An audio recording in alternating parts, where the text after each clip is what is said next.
আল্লাহ পাক রব্বুল আলামিনের শুকরিয়া আদায় করি।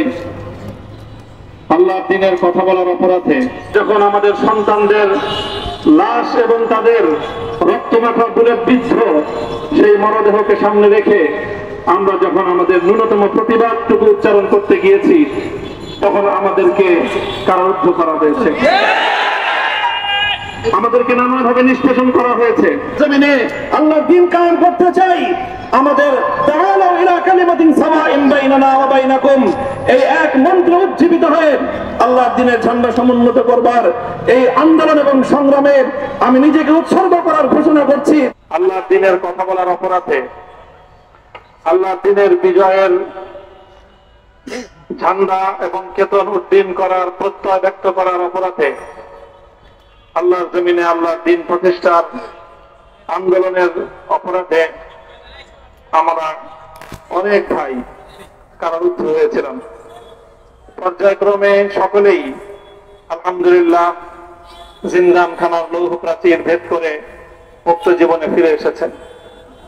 সর্বশেষ আজ আমার মুক্তির মধ্য দিয়ে 2021 সালে হেফাজতে ইসলাম বাংলাদেশ এবং এদেশের আলেম সমাজের উপর ইতিহাসের অন্যতম এক গভীর ষড়যন্ত্র এবং চক্রান্ত নির্যাতনের যে স্টিমগুলার পরিচালনা করা হয়েছিল, তার আজকে একটি প্রাথমিক অধ্যায়ের পরিসমাপ্তি ঘটল। আমরা স্পষ্ট ভাষায় বলতে চাই, আমাদের উপর জুলুম করা হয়েছে, আমরা নির্যাতিত, অন্যায়ভাবে আমাদেরকে কারারুদ্ধ করা হয়েছে, বুলেটের আঘাতে আমাদের ভাইদেরকে হত্যা করা হয়েছে। আমরা যখন আমাদের সন্তানদের লাশ এবং তাদের রক্তমাখা বুলেট বিদ্ধ সেই মরদেহকে সামনে রেখে আমরা যখন আমাদের ন্যূনতম প্রতিবাদটুকু উচ্চারণ করতে গিয়েছি, তখন আমাদেরকে কারারুদ্ধ করা হয়েছে, আমাদেরকে নানাভাবে নিষ্পেষণ করা হয়েছে, আমাদেরকে জনগণ থেকে বিচ্ছিন্ন করার সব ধরনের অপচেষ্টা চালানো হয়েছে।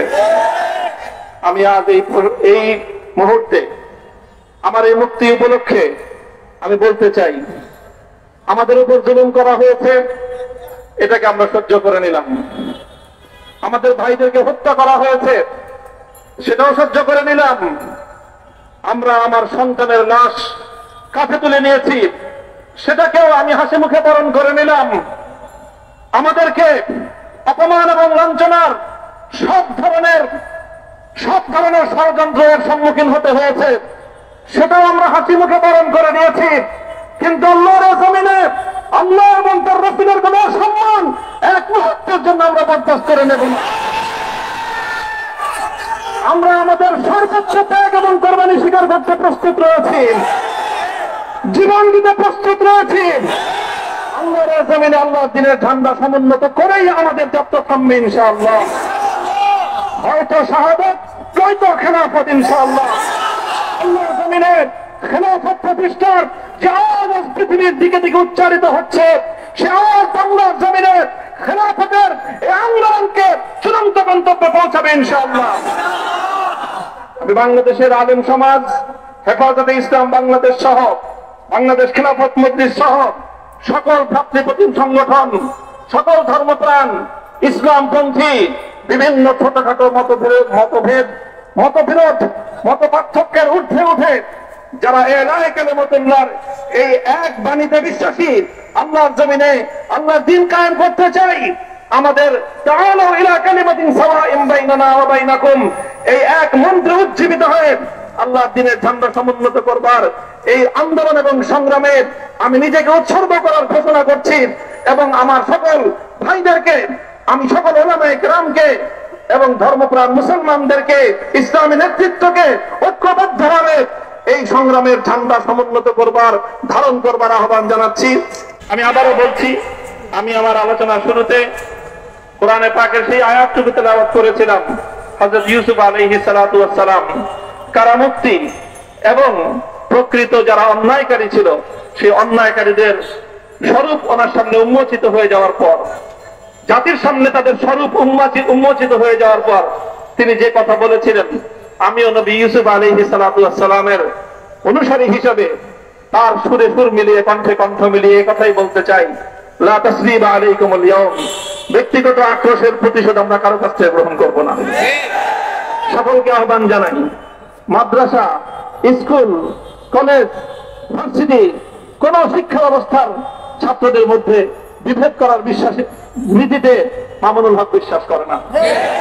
আসো, স্কুলের ছাত্র আসো, আমার মাদ্রাসার ছাত্র পাশে দাঁড়াও, কলেজ থেকে আসো, ভার্সিটি থেকে আসো, তোমরা হাতে হাত মিলাও, ইনশাআল্লাহ দেশের স্বাধীনতা অক্ষুণ্ণ থাকবে। এদেশের ইসলাম এবং হাজার বছরের যে সাধনা সংগ্রাম, সেই সংগ্রাম বিজয়ী হবে ইনশাআল্লাহ। এই জনপদ ইসলাম এবং মুসলমানদের জন্য হাজার বছর ধরে এখানে কালেমার ঝান্ডা সমুন্নত করবার জন্য আমাদের পূর্বপুরুষরা যে সংগ্রাম করে গেছেন, সেই সংগ্রামকেই আমাদের কাঙ্ক্ষিত গন্তব্যে পৌঁছানোর জন্যই আমরণ এক সাধনায় আত্মনিয়োগ করতে হবে। সেই আহ্বান আমি সকলের প্রতি ব্যক্ত করছি। আলহামদুলিল্লাহ রাব্বিল আলামিন।